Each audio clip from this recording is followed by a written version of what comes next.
All right, look, Goodman, AWUF air handler, or any other of these that are in this style. A lot of people are having trouble with these.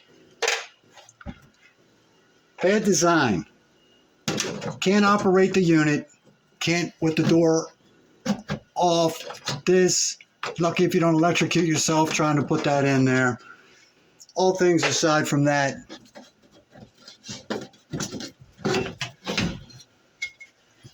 sometimes you absolutely do have to drop this entire blower assembly down and out of here. And it's not on a slider the way most units are. Another thing, not related to the blower motor, you're going to want to keep an eye on this capillary tube for this expansion valve. Cheap garbage. Everything is cheap garbage now. Be careful. Make sure you get this thing set up ahead of time. Most people don't put it in a good place. You'll find that it rubbing on the blower housing right there. As soon as this rubs through, expansion valve's bad. So just take a second, reposition it, mainly to make sure you're not going to break it with what you're doing. And hey, avoid a future problem if you can. Use a ratchet, use a wrench, drop the control box. Careful on this one over here. There's a ground wire under this. When you put this box back up, it doesn't have to be under that screw, but you better make sure you put that ground wire back under something. Okay? But that'll come in a few minutes. Disconnect your power. We've already turned the breaker off, right? Of course. Because you don't want to get electrocuted when you're back in here with that ratchet. Just in case there's any nick in this power line, just turn the breaker off. You have a wiring diagram if you get confused, but red's on the bottom and red's on the right. That's the way I remember it.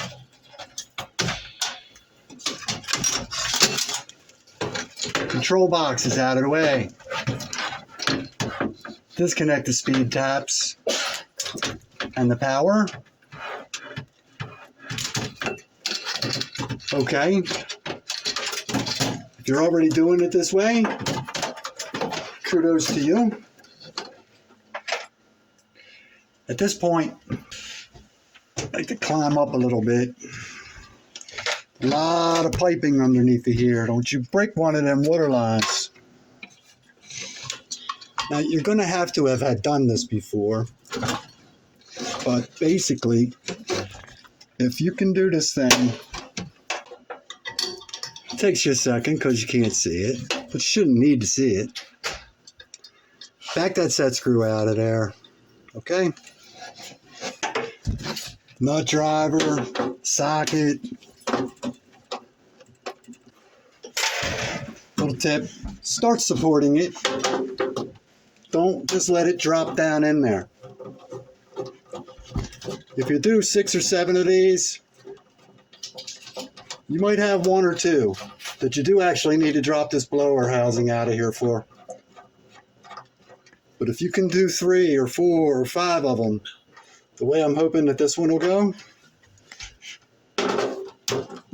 I think you can agree it's a better way to go.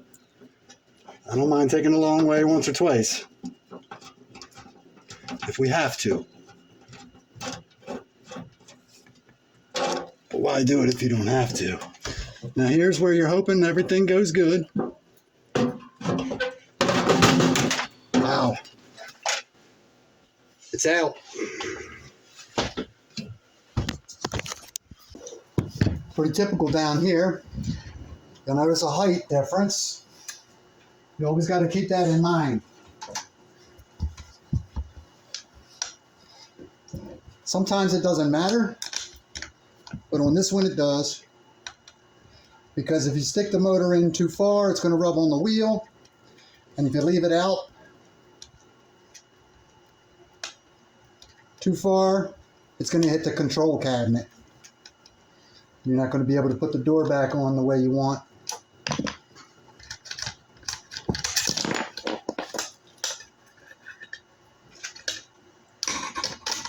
Little janky fooling with these,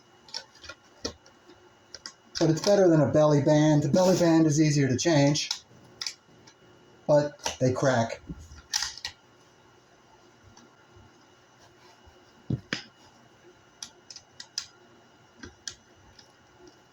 Go ahead and snug that up so those things don't want to slip out of there anymore.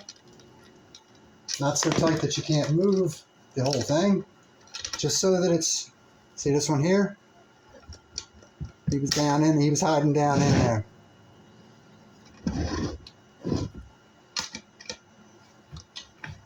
It's pretty close. A straight edge, a ruler,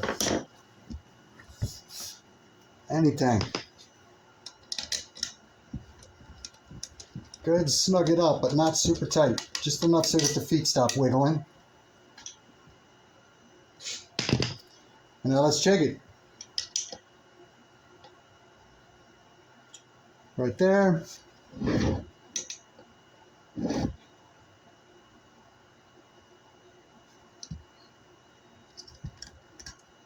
want it to be straight. Doesn't have to be laser straight. But basically, if you're making a depth gauge.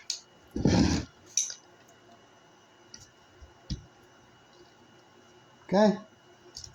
You get these heights the same all the way around. The motor's going to be straight. Once you got it, of course, tighten it back up. But be aware,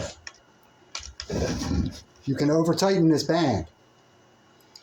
If you over tighten this, you start to put pressure on the inner workings of the motor. And I can actually tighten this up so much that you won't be able to spin this anymore. Don't overdo it. Time to go back up. Now, you know there's a set screw in there. I like to put that in a position where I can line that up with the flat spot on the motor.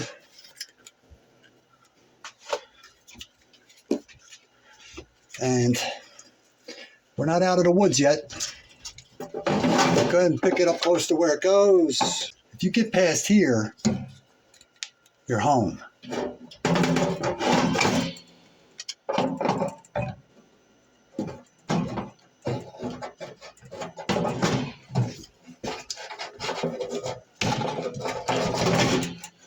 Bingo.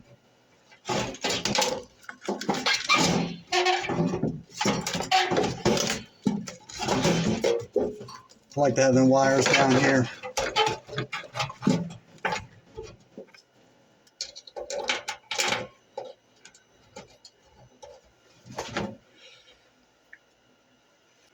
We didn't tighten up the back side yet. So don't tighten down the front side. If you tighten these down before you get this wheel somewhat into position, it's going to get wedged against the back. Just go ahead and rotate this thing. Pull this wheel toward you a little so that it's not touching either side. You wonder why they get stuck sometimes. You got to get the wheel up off of the housing. Now you're just going to make sure that you got the wheel in position, front to back, with a good clearance from the back side of the housing, the front side of the housing. Don't over tighten these and strip them. Okay, it's not the wing of the space shuttle.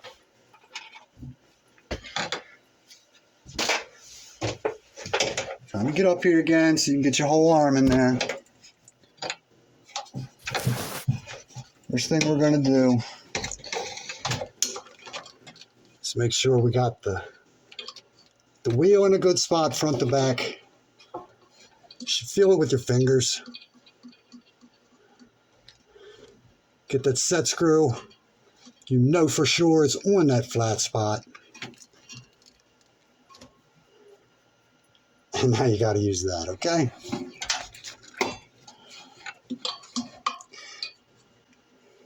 Little tricky, but not as tricky as dropping this whole blower assembly out of here.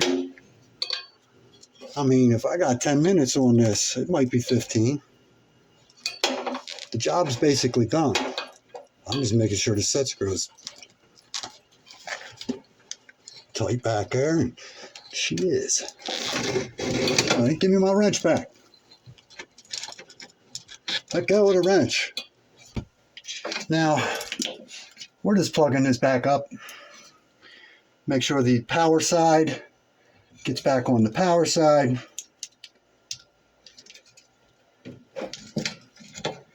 And plug it up.